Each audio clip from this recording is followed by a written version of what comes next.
Bonjour paysans et paysannes de Côte d'Ivoire, bonjour paysans et paysannes d'Afrique. Je suis Marcel Tia, président du Conseil national des syndicats agricoles de Côte d'Ivoire, le CONASACI, et membre du Conseil de gestion des générations Plus chargé des coopératives agricoles en Afrique.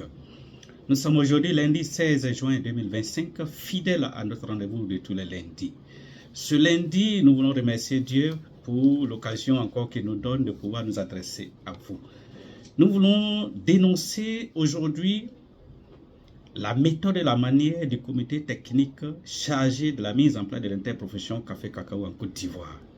Voilà un comité technique qui veut évaluer des organisations professionnelles agricoles, mais qui ne définit pas non seulement les critères d'éligibilité et les critères d'évaluation d'avance. Parce qu'aujourd'hui, nous avançons dans un flou artistique qui ne dit pas son nom.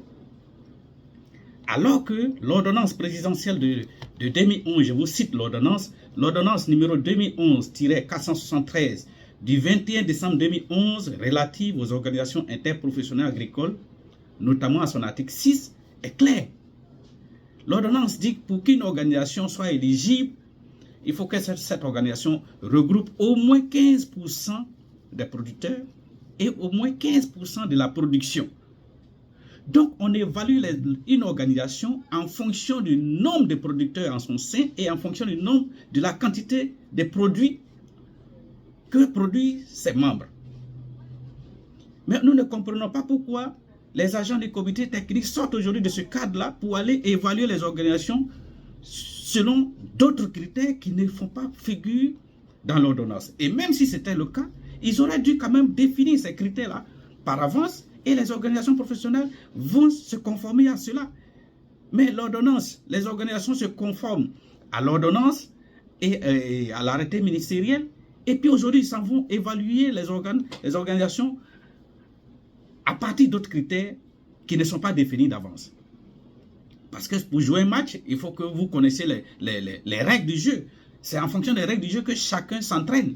Mais ne connaissant pas les règles du jeu, comment nous pouvons nous entraîner pour pouvoir répondre convenablement aux conditions de jeu. Et c'est ce que nous voulons dénoncer avec la dernière énergie, le comportement du comité technique chargé de la mise en place de l'interprofession. Nous demandons et nous exigeons que le comité technique définisse les critères d'éligibilité à l'interprofession clairs et que le comité technique définisse les critères d'évaluation clairs. Et ces conditions et ces critères, il faut que ça soit diffusé, la diffusion de ces critères, ça permet aux organisations de se conformer à cela, parce qu'on ne peut pas comprendre que des organisations depuis 2011 qui n'ont pas reçu ni d'appui, ni de subventions, ni d'encadrement vis-à-vis des conseils café-cacao et même du ministère de tutelle, aujourd'hui on veut les évaluer malgré les situations. Nous acceptons, mais il faut que les gens soient franc jeu avec nous. Donc c'est ce que nous voulons dénoncer aujourd'hui avec la dernière énergie. Le conseil café-cacao, on dit qu'aujourd'hui, pour aller à l'interprofession, on prend en compte uniquement que les producteurs qui ont déjà reçu les cartes de recensement. Donc ça veut dire que les producteurs qui ont été recensés, qui n'ont pas encore reçu les cartes, ne sont pas pris en compte.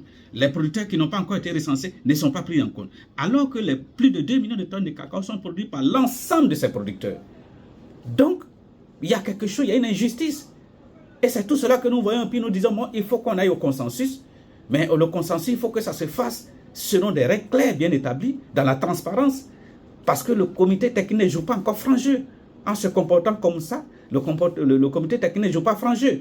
Donc nous voulons et nous exigeons que toutes ces conditions-là soient d'abord définies et que ça soit respecté et diffusé aussi auparavant, avant d'évaluer qui que ce soit. Voilà, c'est ce que nous tenons à dénoncer aujourd'hui dans le processus de mise en place de l'interprofession café-cacao en Côte d'Ivoire. Ceci étant, excellente semaine à tous et à toutes et à lundi prochain pour un autre numéro.